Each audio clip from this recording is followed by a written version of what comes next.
Welcome, listeners. This is Sanjog Aul and your host, and the topic for conversation today is preparing data for AI. So what are we talking about here? With the advent of AI, we see the quality and the volume and everything else that has to be looked at and from a data standpoint is changing. Getting more complex, getting simpler, that is separate, but it's changing. So what is it that is going to take for us to create a mechanism, an approach, a methodology to prepare data for AI? That's what we are here to discuss. And what is the outcome? We want it to become as easy as possible. We are able to make sure that ethical and privacy concerns are handled properly. And then at the same time, we have the right data architecture. So we are not doing it for today, but for tomorrow. So to discuss this, I have with me Saurabh, who is the Senior Vice President and Global Head for Data and Analytics with Tech Mahindra. Hey, Saurabh, how are you? I'm good, Sanjay. Thank you so much for having me here. Glad to have you. And we also have Nitin Sharma, who's the Global Director, Partnerships with Microsoft. Hey, Nitin, how's life, sir? Exciting. Glad to be here. I love the sentiment. Thank you so much for joining her today. So, Saurabh, let's start with this first question. So, why is preparing data such a big deal when we've been dealing with data for so many years, or rather ages, what I'll say? And then now that we're dealing with AI, how is it becoming any more complex or even more daunting? Let me start, from the basics. So for 4 decades almost, we have been dealing with data the way we have been dealing with it till today. And that is primarily around gathering data from all over the enterprise, bringing it into a central location, what we call as a data warehouse, or call it a big data ecosystem or a data lake, and so on and so forth. And then we did some analysis, primarily which were descriptive in nature, which were static in nature, historical data, and so on and so forth. The important point to remember here is who was the audience for this data? The audience or the consumer for this data primarily were the people, were the business users who looked at reports, who looked at dashboards, and so on and so forth. Then for the past few years, now a new consumer came into the picture, and that is, with machine learning models, AI, there was prediction that was required based on historical data, but prediction for the future. And dare I say so, but that model has not matured today, to be very frank. It has not matured to an extent where it can be scaled across the enterprise, right? In most enterprises, even a simple AI/ML, for example, for an AI/ML kind of a consumption for predictive modeling, even today, the whole cycle, starting from where you source the data, you store the data, and then you transform it, and then you provide it for AI/ML. The smoothness or the seamlessness with which it works for BI and reporting and dashboarding is not the same when it comes to AI and ML. And now we have a third consumer on the scene, and which is generative AI, which brings all kinds of further complexities into this entire equation. So what I'm basically trying to say is, for the last 4 decades, we have been handling data for a particular type of a consumer. Last few years, we saw a new type of a consumer, and we have still not matured it. And now we have a third consumer.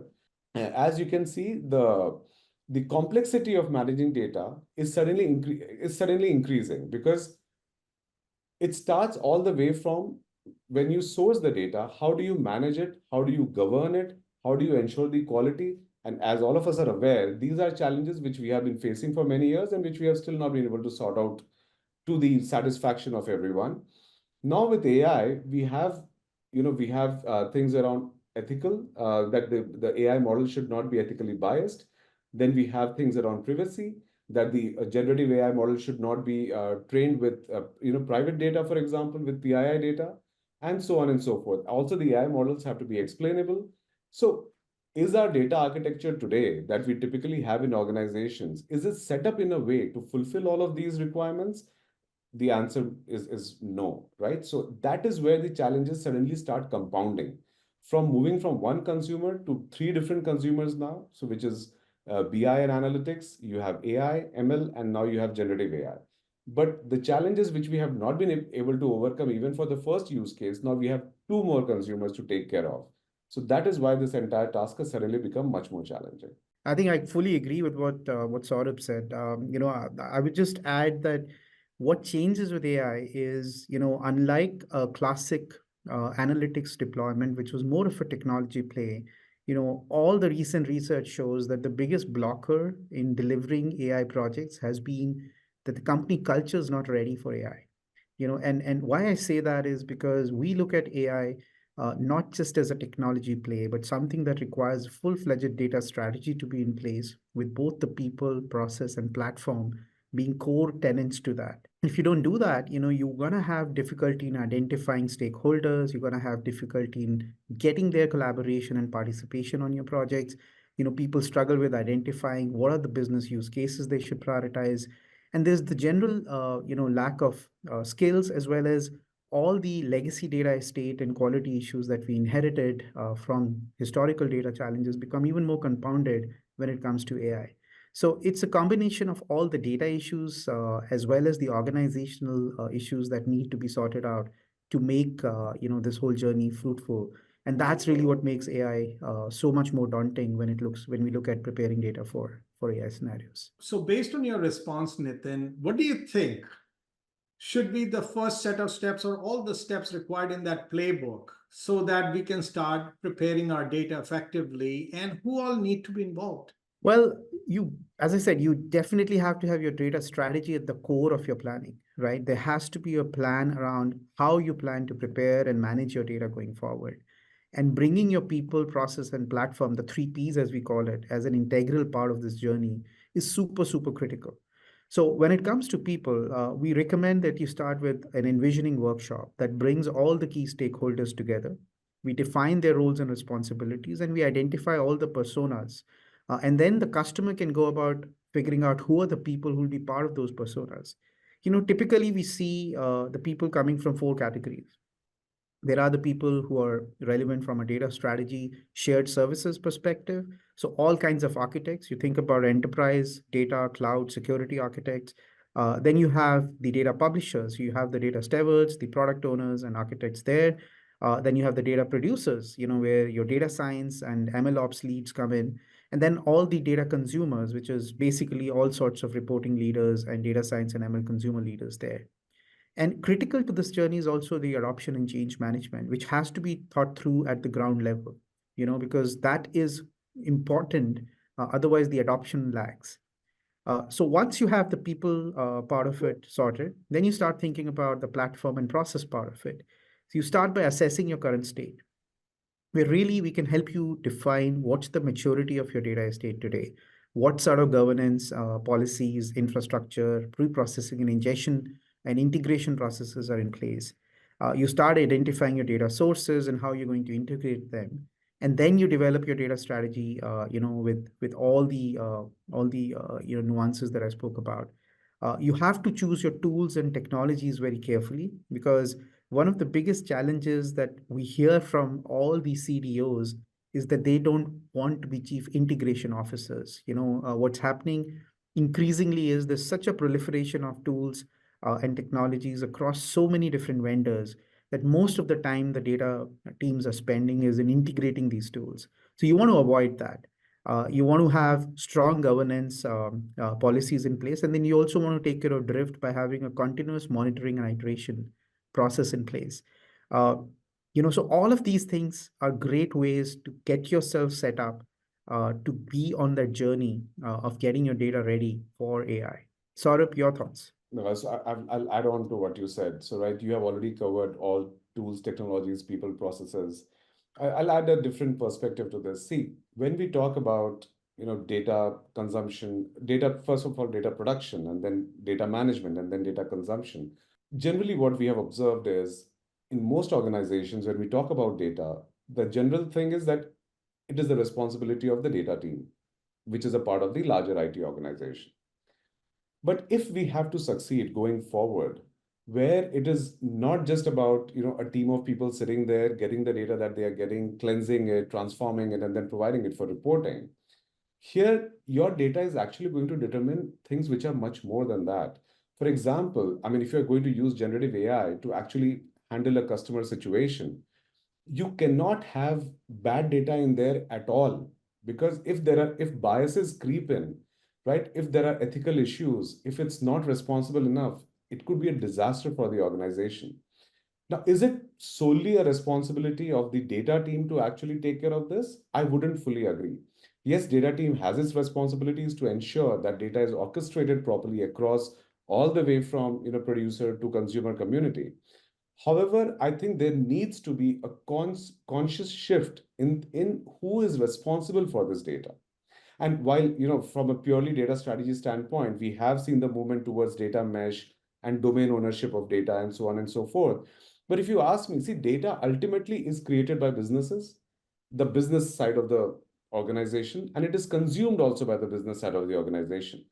So the where the data is actually getting created, right, which is coming to the warehouse lake, which is fine. That's step number two. The first step is, say for example, if there are sales folks who are entering data into a CRM system, right, which is ultimately then finding its way into the AI models, that salesperson needs to be responsible to ensure that the data quality of data that they are inputting is proper, right? They cannot put dirty data and then expect that there is something great and clean going to come out at the other end of it. This is just one example. The same is the case with operations, for example, or with people who are taking care of, who are doing the customer care or customer onboarding. All of that data right at source has to be inputted in the correct manner so that data quality is maintained throughout its lineage. And that responsibility has to shift left to the business. So yes, data mesh, for example, as a part of data strategy is a step in the right direction. But the entire set of stakeholders, all the way from data creators to data managers, which is the data team, and the data consumers, all have to sit on the table and take ownership for their respective parts. So this is, I think, you talked about what needs to change. I think this really needs to change. We cannot just say that, okay, data is the data team's problem. It's not. Data is business's problem. Right. So that's one. The other thing is, so this question is about what needs to be, what are the steps that need to be taken as step number 1, 2, 3. So while Nitin has covered most of it, and I can give examples as well. So there are multiple customers that we work with. In certain set of customers, we again see a very traditional mindset, right? That we have a data team and we have a data science team, which is separate. And the data science team, which basically looks at your AI and Gen AI and so on, when they have a requirement, the data team just hands over the data to them. It's not a seamless process. It's a very broken, shoddy handover process that here is the data, now you play around with it, right? Whereas when it comes to reporting and BI, it's a very seamless process. Why? Because we have been doing it for 40 years. But the same thing now needs to be repeated for AI and for Gen AI as well. So from the data team standpoint, when they build the architecture, when they do the tooling, whether it's for historical data, whether it's for real-time data, and data is getting more and more real-time as we go forward. And we will see AI and Gen AI being used for a lot of real-time use cases, right? Whether it is solving a customer's problem, whether it is taking decisions in real time, which will have an immediate business impact. So the data team's mindset, when they create the data strategy, when they create the data architecture, has to take the seamlessness into consideration. Now we cannot have seamlessness only in where we have BI and reports concerned. It has to take into consideration AI and Gen AI as well. So yeah, these are some of the things which we absolutely have to take care of if we need a future where data, AI, and Gen AI all work in tandem for business's benefit. So, Saurabh, you did lay out a good set of steps, and along with Nitin, you're kind of giving a playbook. But just because someone creates a playbook doesn't mean it gets executed to the T, or there are no obstacles or traps in the process. So, would you be able to share any specific known and understood traps and nuanced obstacles, obvious and not so obvious obstacles that we could expect in this journey? And then if we do know that these are going to, we are going to encounter them, what to do about them? How do you get ready for them? So see, when we talk about obstacles, if you ask me, it's not rocket science. I think we have seen it time and again. People don't like to change, right? So the one is ownership. It's not uh, very easy to imagine business suddenly taking ownership of their data because they have been so used to creating something and then handing it over to the data team that now you manage it, and we want something clean at the end of it. So if you ask me what we have generally observed in the last few years is is the organization wanting to give that ownership to the business side, but there is a definite resistance in taking the ownership of that data. That's number one. Number two, the data team itself, like I mentioned in the previous question, when they are designing the data platform for tomorrow, not only for today, they need to have this mindset to ensure that whatever architecture they are putting in place, including the tools, technologies, the workflows, that takes care of all the consumers on the right hand side, not just the traditional set of consumers which they are very comfortable with. So again, they have to get out of their comfort zone, design their architecture which takes care of futuristic requirements from data. So, like, in one of your, you just mentioned that it's as much of a cultural change as it is a technological change and a tooling change, and which I completely agree with. So, mindset, how do I put it, the ability to take ownership. I think these are the few things, and any organization that needs to succeed in ensuring that data and AI play well together has to undertake a massive change management initiative. And we have seen organizations do it. There are organizations who are very serious about this, and they have undertaken massive change management initiative where they have brought everyone together: the business team, the data team, the AI team, and they have formed teams which are a collective of all of these teams, and to govern the data and the outcomes all the its generation to its consumption. So there are companies which are doing it, but not all of them. So that's where we are, Sanjog. Nitin, what have you seen? Well, I think Saurabh covered all the data related and organization challenges related stuff, right? I mean, around data quality, the data silos, governance, skills resources, data drift and resourcing gaps, overfitting, underfitting, all of that, he's really spoken about. I'll just touch upon one of the things that we have encountered again as the biggest reason that companies have been slower in adoption. And that really goes back to the foundation of trust, right? Trust in what they're doing, trust in what will happen when they adopt this technology, which is intimidating to a lot of people when they're first thinking about it. And I would say some of the core principles of AI, starting with fairness, reliability, so the system has to be fair to the people in every part. It should be devoid of any biases. It has to be reliable and safe to use. The privacy has to be first class. It needs to be inclusive, right? The transparency and accountability, these are first class design choices that we need to ensure the customers and business users as well as technical users are comfortable with. And going back to how do we make you ready for these traps, right? So at Microsoft, we have taken some of these principles and made them standards and implementation processes. So if you think about, if you are trying to spin up a new open source model today, using Azure AI, one of the first things we recommend you use is the safety service of Azure AI. So all the work that we've done to ground our GPT-4 frontier models, in safety is now available to you to start using in your applications, your models, and get access to the same level of security and safety, and AI readiness that we provide. So it's really that, at that level of oversight and trust that we're trying to build. And I also say in my engagement with customers, one of the concerns that always comes up is, what happens to my data? Is it being used to train your models? Is it in any way my information or knowledge getting leaked out? And I would say again, the way you can overcome this resistance or this trap is, some of the commitments we've made out there, that no customer data is being used to train our models.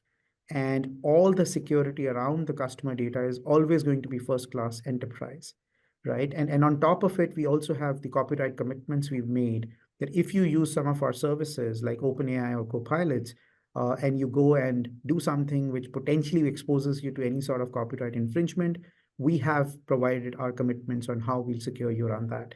So I would say both the data part of the challenges that Saurabh articulated and the trust part are what you want to envision and bring your stakeholders on board and make them comfortable with the idea that this is not something that's going to be hard for them to land or get them into any sort of issues, but it's something that has been well thought out, and their design and engineering practices, which are available now to take care of these right at source instead of worrying about them when they arise.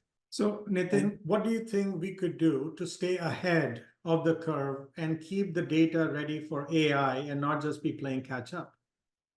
Well, great question. I think the first thing to do is to really institutionalize your data strategy, the people, platform, and process plays, and then incorporate the learnings from each step. The second, of course, is to drive the responsible AI frameworks that I just spoke about as a design practice in all the AI work being done grounds up. And then, most importantly, I think what we need to think about is how can you actually solve for a use case for the customer and keep repeating it, like make it repeatable. So at Microsoft, we've come up with this acronym called cup data, which is really solving for a cup of data at a time and then repeating it.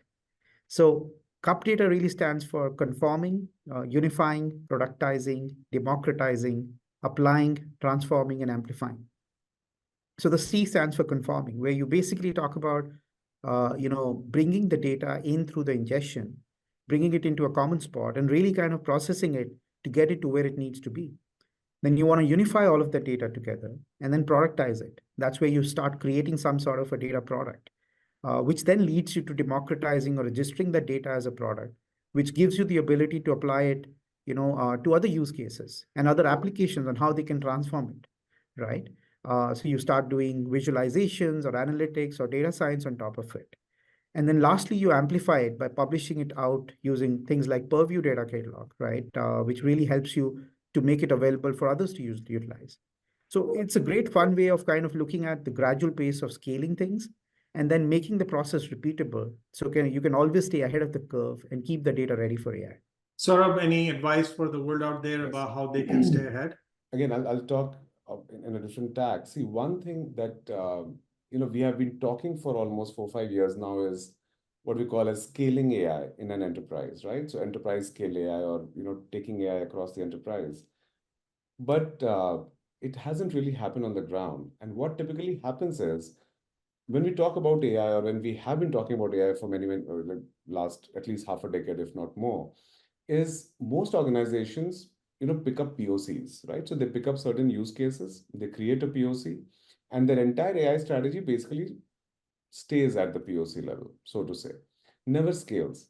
And and when we go and ask a typical organization, okay, how many, for example, how many machine learning models or ML models do you have in production? It's typically very limited.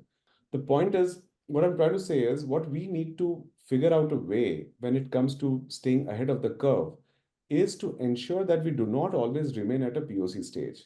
And today with Gen AI, somehow I think we are kind of, at least the organization that we have seen, we are still repeating the same pattern, that we are trying to do POCs, okay, which is fine. See, POC is supposed to be a POC, which means to see once if it works.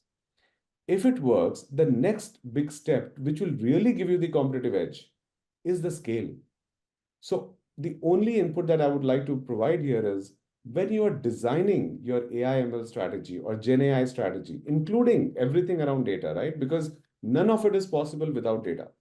So the whole thing, from data ingestion to data management to data strategy, platform architecture, tooling, technique, everything, to which Gen AI models you're going to use, open source, closed source, the whole LLM ops part of it, or how will you manage, or how will you govern your data and keep it ready for Gen AI and AI, including responsible data, ethical data, and ensuring, for example, that it should not have bias, for example.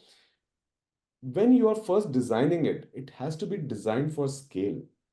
It cannot be designed for a POC. A POC is a good thing to start, but it cannot stop there. And that is something we have to avoid, what we did with AIML.